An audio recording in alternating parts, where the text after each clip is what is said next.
You know, it's funny how we get into routines, isn't it? We work hard to make a delicious meal. And then, because we don't want to waste a single bit, we pack up the leftovers with the best intentions. It's practical, it saves money, and it feels like the right thing to do. But what if I told you that sometimes that convenient plate of leftovers waiting in the fridge could actually be doing you more harm than good? We rely on these reheated meals so often, thinking we're being smart, but there are hidden dangers lurking that we might not even be aware of. It's a painful reality that something as simple as warming up last night's dinner could potentially make you feel unwell. Or worse. We work hard to stay healthy as we get older, watching what we eat, staying active, taking our medications, and then we might unknowingly undermine all that effort with one seemingly innocent act in the kitchen. There's a secret about certain foods and reheating them that most people don't talk about. And it's especially important for us to understand as we enjoy our golden years.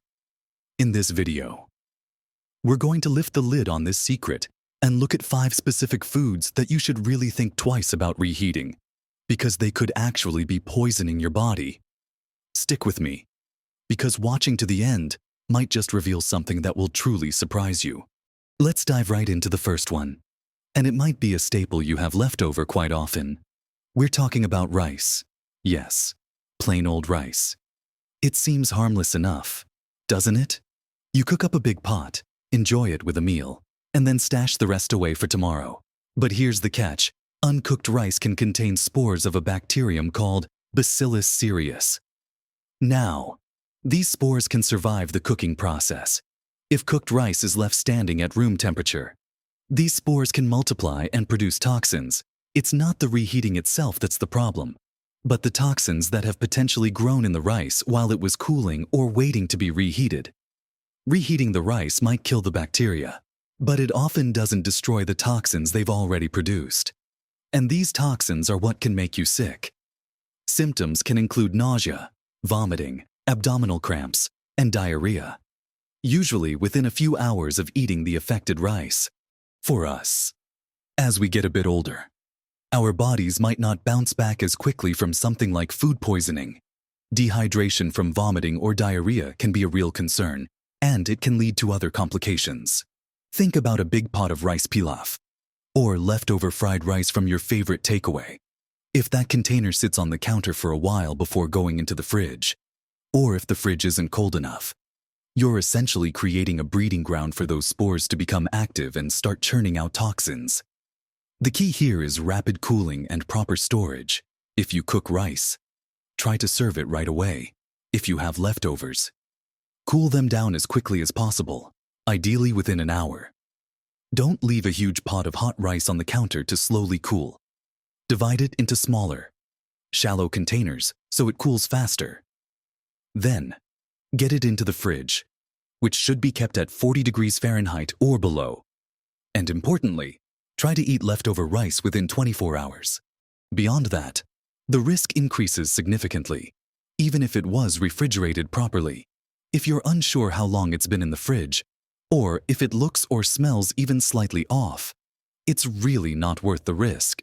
It might feel wasteful to throw it out, but your health is much more valuable than a few cents worth of rice. So, the next time you have leftover rice, remember it's not just about heating it up till it's hot. It's about how it was handled from the moment it finished cooking. Fast cooling, quick refrigeration, and eating it quickly are your best defenses. And if you can't manage that, maybe consider cooking just the amount of rice you need for that meal. It takes a little more planning, but it dramatically reduces the risk.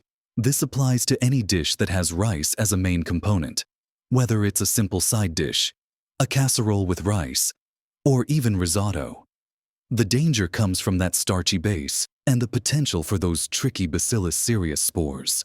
Being mindful of this one food can make a significant difference in avoiding an unpleasant bout of food poisoning. It's a simple change in habit that can offer real protection. Now that we've talked about the hidden dangers lurking in leftover rice, let's move on to another common culprit that can cause problems when reheated cooked chicken and other poultry. Picture this. You have a lovely roasted chicken for Sunday dinner, and you've got plenty of leftovers for sandwiches or another meal. Chicken is a lean protein and seems like a healthy choice, but reheating chicken can sometimes be risky, and it's largely due to the protein structure and the potential for bacterial growth. When chicken is cooked, its protein composition changes. Reheating it, especially if not done thoroughly and evenly, can sometimes cause these proteins to break down in a way that can upset your digestive system. More importantly, cooked chicken, like other cooked meats, is a perfect breeding ground for bacteria if it's not stored correctly.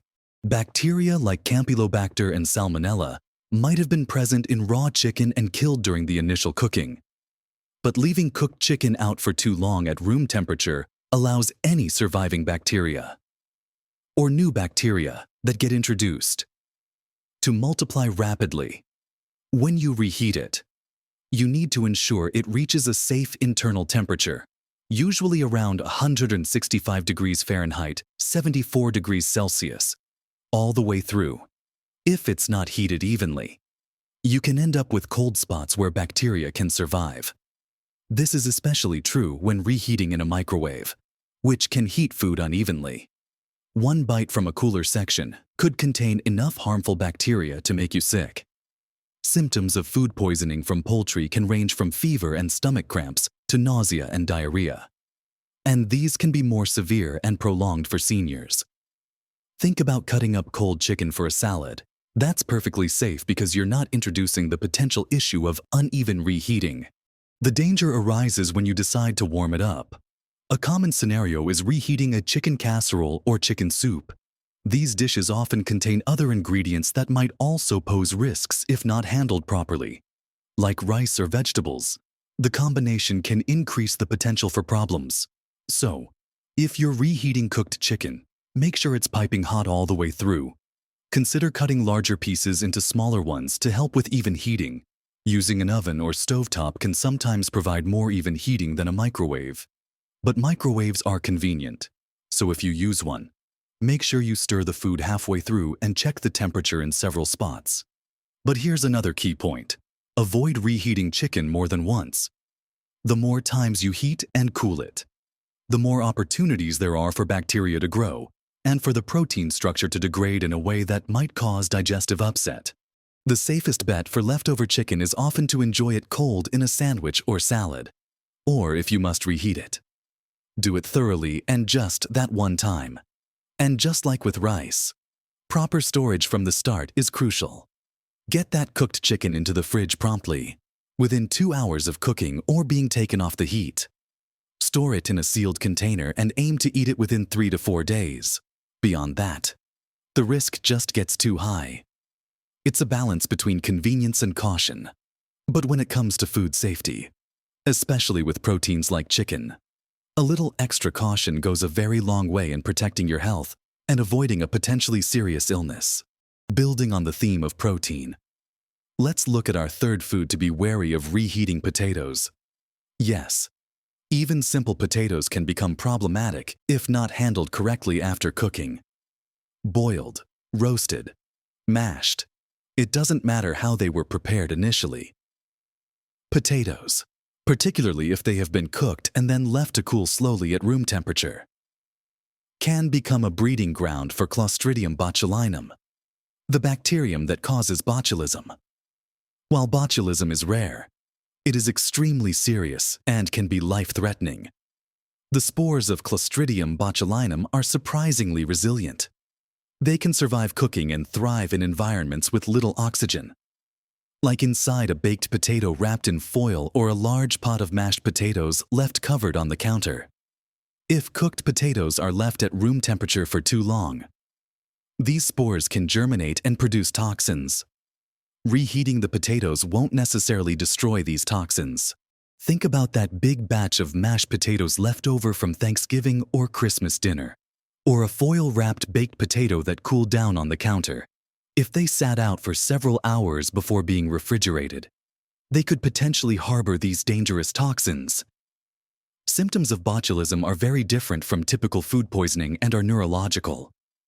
They can include difficulty swallowing or speaking, facial weakness, blurred or double vision, drooping eyelids, and even paralysis.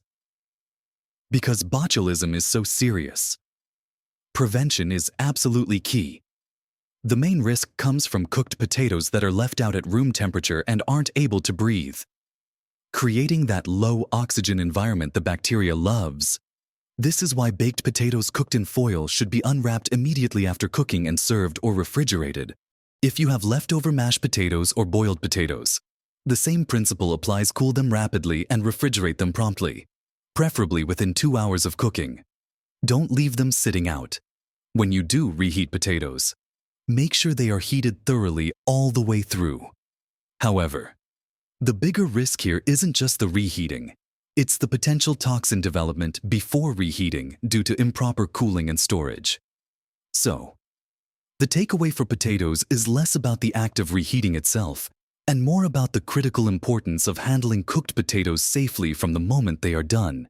Cool them quickly. Store them properly in the fridge in containers that aren't airtight if possible, though fridge temp is the main thing. And don't leave them sitting out at room temperature for extended periods. If you're ever unsure how long cooked potatoes have been out, especially if they were wrapped or in a large, dense mass, it's safer to err on the side of caution and discard them. It feels counterintuitive because potatoes seem so benign.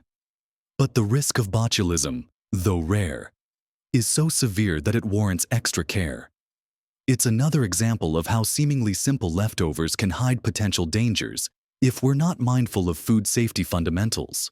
Knowing this specific risk associated with potatoes can empower you to handle your leftovers more safely and protect yourself from this potentially devastating illness. Moving along. Our fourth food on the list might surprise you because it's often seen as a healthy option: spinach and other leafy greens like lettuce, kale, and collard greens. When these vegetables are grown, they absorb nitrates from the soil. Nitrates are naturally occurring compounds. Eating nitrates isn't usually a problem. In fact, they can have some health benefits. However, when cooked spinach or other leafy greens are reheated, especially multiple times, the nitrates can be converted into nitrites and then into potentially harmful compounds called nitrosamines. Nitrosamines are known carcinogens, substances that can potentially cause cancer. While the direct link to reheating spinach and increasing cancer risk from a single meal is debated and likely requires consuming large amounts over time, the conversion from nitrates to nitrites can also occur due to bacterial action if the cooked greens are stored improperly. Consuming too many nitrites can affect the blood's ability to carry oxygen, which is particularly concerning for infants and young children. But it's also something to be mindful of as we age, and our systems may be more sensitive. Think about that leftover creamy spinach dip, or a side of sautéed spinach from dinner. If you heat it up the next day, you're initiating that conversion process. Reheating it again the day after that increases the concentration of these less desirable compounds. The safest approach with cooked spinach and other leafy greens is to eat them fresh or, if you have leftovers, to eat them cold. The risk of nitrate to nitrite conversion upon reheating makes them less ideal for warming up. If you absolutely must reheat cooked greens, do it just once and ensure they are heated thoroughly. However, because the conversion can also happen during improper storage due to bacterial action, chilling cooked greens quickly is still important. Just like with other leftovers, get them into the fridge within 2 hours.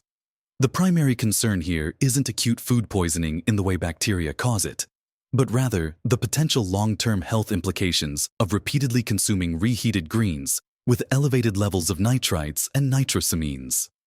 For many of us, maintaining good health involves minimizing our exposure to potential carcinogens where we can.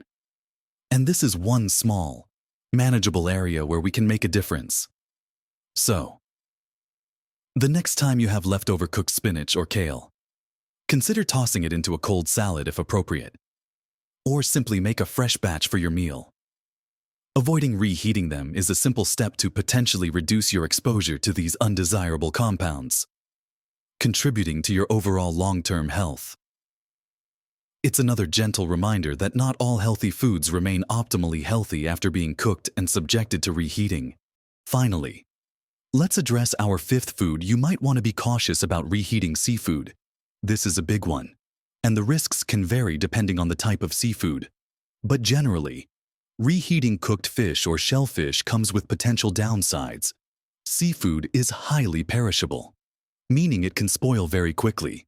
Cooked seafood, if not stored properly and promptly, can become a breeding ground for various bacteria that can cause food poisoning. The primary concern isn't necessarily the reheating process itself, but the potential for toxin development before reheating. For instance, a bacteria called toxin can develop in certain types of fish, like tuna, mackerel, or mahi-mahi, if they are not refrigerated properly after being caught or cooked. This toxin is heat-resistant, meaning reheating the fish won't destroy it. Toxin poisoning can cause symptoms resembling an allergic reaction, including flushing, sweating, headache, nausea, and palpitations, usually occurring very quickly after eating. While toxin is a specific example, other bacteria can multiply rapidly in cooked seafood left at room temperature, producing toxins that may or may not be destroyed by reheating. Think about leftover salmon fillets, shrimp stir-fry, or a seafood pasta dish. If these sat out for too long, even just for a few hours on a warm day, the bacteria could be multiplying rapidly. When you reheat them, you might kill the bacteria, but the toxins remain. Seafood is also known for developing off flavors and unpleasant smells when reheated, often due to the breakdown of fats and proteins. While this is more about quality than safety, it's a sign that the food is changing. The general recommendation for cooked seafood leftovers is to consume them within 1 to 2 days of cooking and to ensure they were refrigerated very quickly after the initial meal. If you are going to reheat seafood, do it thoroughly and make sure it's piping hot all the way through. However, many food safety experts simply recommend avoiding reheating seafood altogether if possible, or being extremely stringent about the initial cooling and storage. Eating cold, leftover cooked fish in a salad or fish cakes where the fish is flaked and mixed with other ingredients might be safer than simply reheating a fillet. But honestly, given the high risk associated with improper seafood handling and the potential severity of the resulting illness, it's often best to cook only the amount of seafood you plan to eat in one sitting. If you do have leftovers, cool them down and get them into the fridge immediately, within an hour if possible, and consume them the next day at the latest. If there's any doubt about how long the seafood was left out, or if it has any suspicious smell or texture, it is absolutely not worth the risk. Food poisoning from seafood can be particularly nasty and debilitating, and for us seniors, recovering can take longer and pose greater health challenges. Prioritizing freshness and swift. Cold storage when it comes to seafood is paramount for avoiding potential illness. It's another instance where convenience needs to take a back seat to caution for the sake of your well-being. So, we've talked about rice and the sneaky spores of Bacillus cereus, chicken and the need for thorough reheating to kill bacteria, potatoes and the serious risk of botulism from improper storage, leafy greens like spinach and the potential conversion of nitrates into less desirable compounds upon reheating, and finally, seafood and its highly perishable nature and the risk of heat-resistant toxins if not handled quickly and stored very cold. It might feel like a lot to remember, but really, it boils down to a few simple principles that apply to many foods, with a few specific caveats for these 5. The common thread among most of these foods is the risk that bacteria can grow or produce toxins when the cooked food is left at temperatures between 40 degrees Fahrenheit and 140 degrees Fahrenheit. That's the danger zone. Rapid cooling and proper refrigeration are your first line of defense for all leftovers. Get those warm leftovers into the fridge within 2 hours, and even faster if it's a hot day. Break down large quantities into smaller containers so they cool down quicker. Make sure your fridge is actually cold enough. ideally 40 degrees Fahrenheit or below. And then, when it comes to reheating, the general rule is to heat food until it's piping hot all the way through, steaming, and reaches an internal temperature of at least 165 degrees Fahrenheit. However, as we discussed with foods like rice, potatoes, and some seafood, if toxins have already formed because of improper handling before reheating, simply heating it up won't make it safe. This is the crucial point. And perhaps the surprise I mentioned earlier, it's not just about how you reheat, but critically, how you handled the food from the moment it finished cooking. Leaving food out to cool slowly on the counter, or not refrigerating it promptly, can set the stage for danger that reheating can't always fix. Thinking about food safety might not be the most exciting topic, but taking these simple precautions can make a huge difference in your health and independence. Avoiding a bout of food poisoning means avoiding potentially serious complications, lengthy recovery times, and simply feeling miserable. It's about empowering yourself in your own kitchen, making informed choices that protect your well-being. It's not about being fearful of leftovers. It's about being knowledgeable and mindful. We all want to live our best lives as we get older, full of energy and free from preventable illnesses. Paying attention to how we handle and reheat our food is a fundamental part of that. It's a small change in habit that can have a significant positive impact. Don't feel overwhelmed by this information. Start by being more mindful of just one or two of these foods. Maybe you'll focus on cooling rice faster, or making smaller portions of seafood, or making sure you refrigerate that chicken immediately. Small, consistent changes are much easier to implement and maintain than trying to change everything at once. Your health is precious, and taking steps like these is an investment in your future well-being and continued independence. I'd love to hear your thoughts on this. Are there any foods you've always been cautious about reheating? Do you have any clever tips for using leftovers safely without reheating them? Share your experiences and insights in the comments below. We can learn so much from each other. If you found this information helpful and important for staying healthy, please give this video a like. It helps more people find this valuable information. And if you haven't already, consider subscribing to my channel. I share helpful tips and advice aimed at helping you live a vibrant, healthy, and happy life at every age. Remember, taking care of yourself is the most important thing you can do. Be mindful in the kitchen, enjoy your delicious food safely, and keep living your best life at every age.